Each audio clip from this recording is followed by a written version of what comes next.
এইভাবেই ইবাদতকারী ইবলিশ চিরশত্রু শয়তানে পরিণত হল, আর শুরু হল মানুষের সবচেয়ে বড় পরীক্ষা। জান্নাত তখন শান্তিতে ভরা, আলো সৌন্দর্যে পরিপূর্ণ। সেই জান্নাতেই আল্লাহ হযরত আদম আলাইহিস সালামকে বললেন, তুমি ও তোমার স্ত্রী এখানে স্বচ্ছন্দে থাকো, যেখানে খুশি খাবার খাও, কিন্তু এই একটি গাছের কাছে যেও না, এটাই তোমাদের পরীক্ষা। এদিকে জান্নাত থেকে বিতাড়িত শয়তান সুযোগের অপেক্ষায় ছিল। সে জানত আদম আর হাওয়া আলাইহিস সালামই তার প্রতিশোধের প্রথম লক্ষ্য। কিন্তু জান্নাতে সরাসরি ঢোকার অনুমতি তার ছিল না, তাই সে বেছে নিল ধোঁকার পথ। বর্ণনায় আসে, জান্নাতের প্রবেশপথে থাকা এক সাপের শরীরে ঢুকে শয়তান ভেতরে ঢুকে পড়ল। সে প্রথমে হাওয়া আলাইহিস সালামের কাছে গেল। কঠিন কথা নয়, মিষ্টি ফিসফিস বলল, তোমাদের রব এই গাছ নিষেধ করেছেন, কারণ এটা খেলে তোমরা ফেরেশতা হয়ে যাবে অথবা চিরদিন বেঁচে থাকবে। এরপর সে শপথ করল, বিশ্বাস করো, আমি তোমাদের উপকারী চাই। এই কথাগুলো ছিল বিষের মতো। ধীরে ধীরে সন্দেহ ঢুকে পড়ল মনে।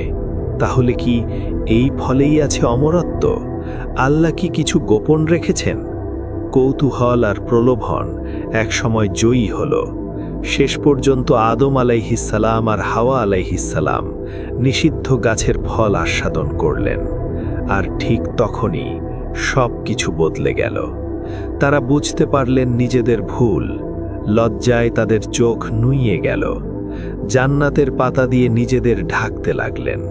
তখন আল্লাহর ডাক এলো, আমি কি তোমাদের সেই গাছ থেকে নিষেধ করিনি আর বলিনি যে শয়তান তোমাদের প্রকাশ্য শত্রু?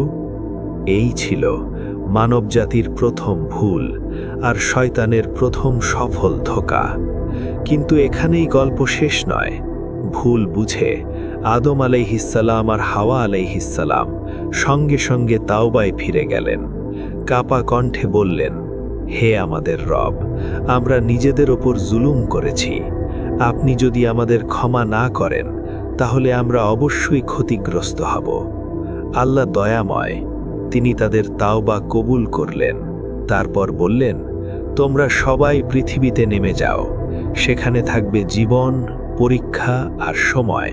সেখানেই মরবে, আর সেখান থেকেই আবার উঠানো হবে। এইভাবেই আদম আলাইহিস সালাম আর হাওয়া আলাইহিস সালাম জান্নাত ছেড়ে পৃথিবীতে এলেন।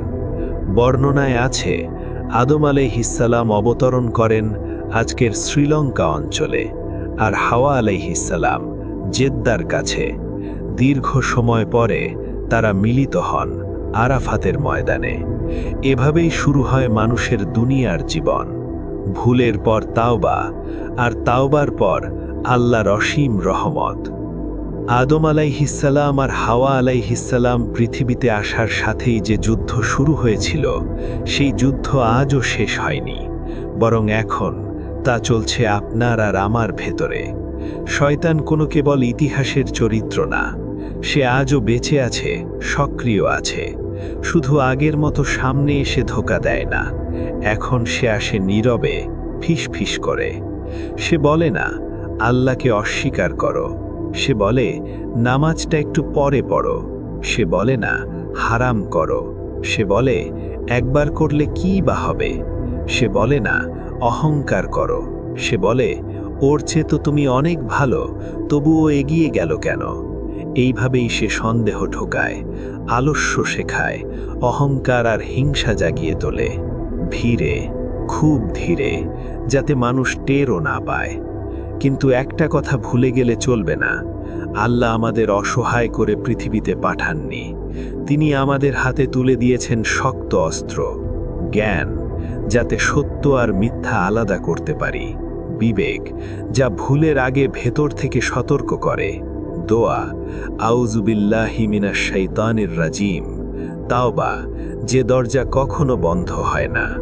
এই পুরো গল্প আমাদের তিনটা বড় শিক্ষা দেয়। ইবলিশ ধ্বংস হয়েছিল অহংকারে। এই আগুন থেকে আমাদের বাঁচতে হবে। আল্লাহর হুকুম অমান্য করা কখনোই ছোট বিষয় না, কিন্তু ভুল পরে ফিরে এলে আল্লাহ কখনো বান্দাকে ফিরিয়ে দেন না। এখন প্রশ্নটা খুব সহজ কিন্তু খুব গভীর।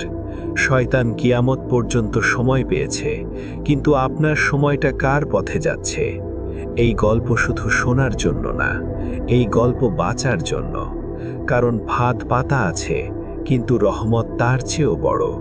সিদ্ধান্ত আপনার। আল্লাহ আমাদের সবাইকে শয়তানের চক্রান্ত থেকে হেফাজত করুন এবং সঠিক পথে অবিচল রাখুন। আমিন।